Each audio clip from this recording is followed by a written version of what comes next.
Good morning everyone. आज मैं आप लोगों को सोडियम वेपर लैंप के बारे में बताएंगे कि सोडियम वेपर लैंप का कंस्ट्रक्शन क्या होता है, इनके वर्किंग प्रिंसिपल को भी देखेंगे। साथ ही साथ ये सोडियम वेपर लैंप का यूज हम लोग कहाँ करते हैं। प्रीवियस क्लास पे हम आप लोगों को MAT और नियॉन साइन ट्यूब लैंप के बारे में बता चुके हैं।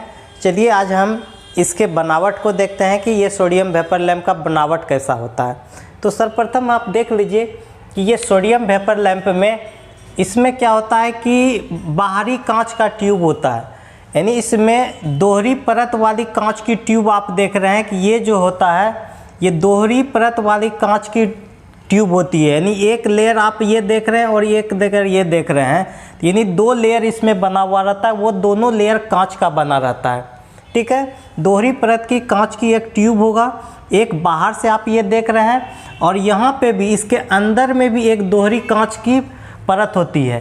ये भी देख रहे हैं, ये परत और ये परत, ये भी एक दोहरी परत वाली कांच का ट्यूब है, ये प्लस ये, यानी एक सोडियम वेपर लैंप में दो क्या होगा आपका दोहरी परत वाली कांच की ट्यूब होगा।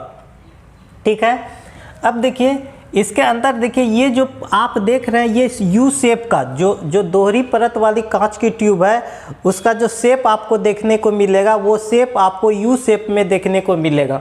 अगेन चलिए हम देखते हैं कि जो इनर जो दोहरी परत वाली कांच की ट्यूब है उसके इनर में हम लोग क्या करते हैं, सोडियम के दाने प्लस नियॉन के हम लोग क्या करते हैं, नियॉन गैस को भर देते हैं। यानी इनर वाला जो कांच का ट्यूब आप देख रहे हैं ये भी दोहरी कांच की परत होती है, इसमें हम लोग क्या करते हैं, सोडियम के दाने प्लस नियॉन गैस का क्या करते हैं, हम लोग नियॉन गैस को भर देते हैं।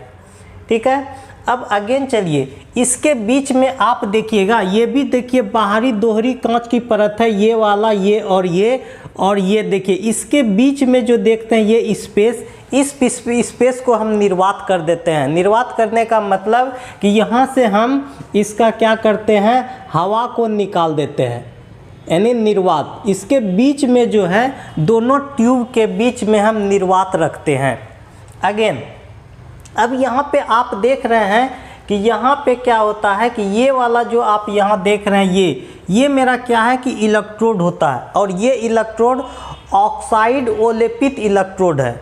यानी एक सोडियम वेपर लैंप में आपको दो इलेक्ट्रोड देखने को मिलेगा और वो दोनों इलेक्ट्रोड ऑक्साइड ओलेपित इलेक्ट्रोड होगा, और ये दोनों इलेक्ट्रोड आपका टंगस्टन का बना रहता है। इलेक्ट्रोड कुछ नहीं, एज ए आप छड़ मान सकते हैं। ओके, अब चलिए यहाँ पे जो ये शेप देख रहे हैं सोडियम वेपर लैंप में, दिस इज योर कैप, ये आपका कैप कहलाता है।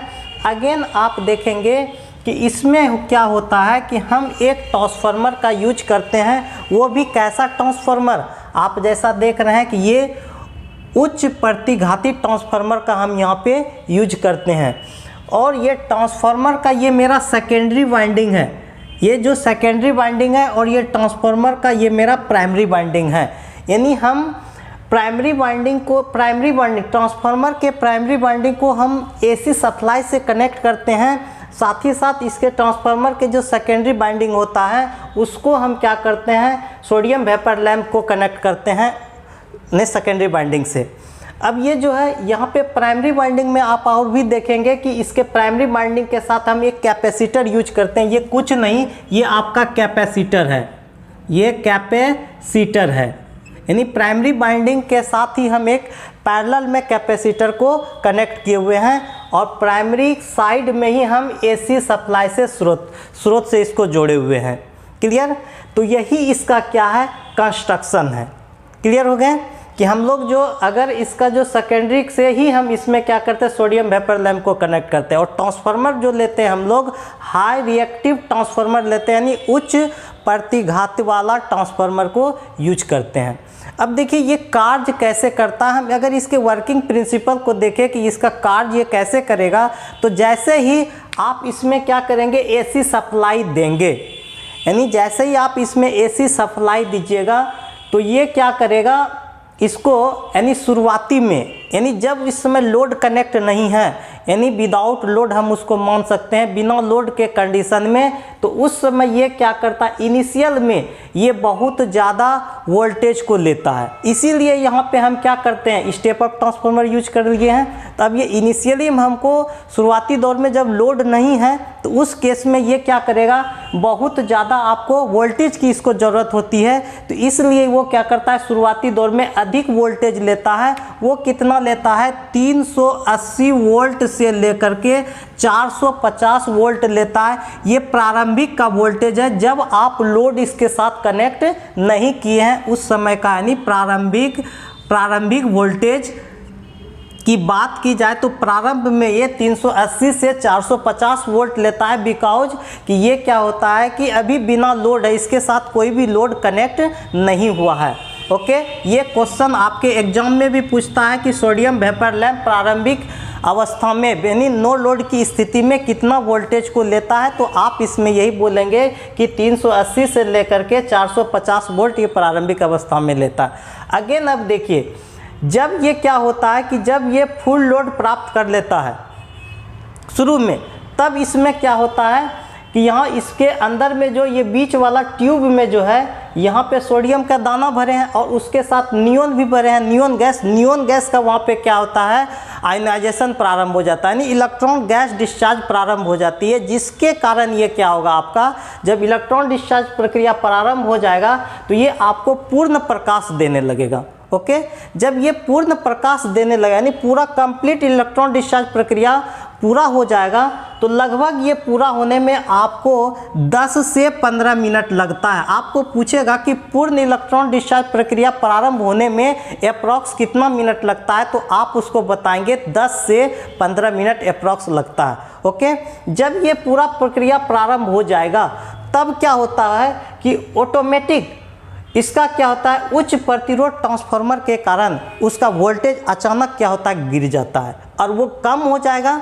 तो यानी कितना कम होकर के आएगा, तो जब वो पूर्ण इलेक्ट्रॉन डिस्चार्ज प्रक्रिया प्रारंभ कर लेगा तब फाइनल में उसका वोल्टेज 110 पहुंच जाता है। यानी आप इसको कहेंगे कि अंतिम में हमको कितना वोल्टेज प्राप्त होता है, जब इलेक्ट्रॉन डिस्चार्ज प्रक्रिया कंप्लीट होती है तो आप बोलेंगे 110 वोल्टेज हमको प्राप्त होता है। अब चलिए इसके सीरीज में आप देखते होंगे कि ये जो इसके प्राइमरी वाइंडिंग ट्रांसफार्मर के प्राइमरी वाइंडिंग में जो हम कैपेसिटर लगाए हुए हैं, आखिर ये क्या कार्य करता है। कैपेसिटर का कुछ काम नहीं है, ये सिर्फ क्या करता है, पावर फैक्टर को इम्प्रूव करता है। ये जो हमने कैपेसिटर लगाए हैं, ये कैपेसिटर क्या करता है, कैपेसिटर आपको पावर फैक्टर का इम्प्रूव करता है। यानी पावर फैक्टर में यदि कोई भी चीज़ की गिरावट हो रही है तो वो पावर फैक्टर को वो क्या करेगा, उसको इम्प्रूव करेगा, यानी पावर फैक्टर का इम्प्रूव करेगा। पावर फैक्टर को ये क्या करता है, पावर फैक्टर को इम्प्रूव करता है। कहीं कोई दिक्कत है?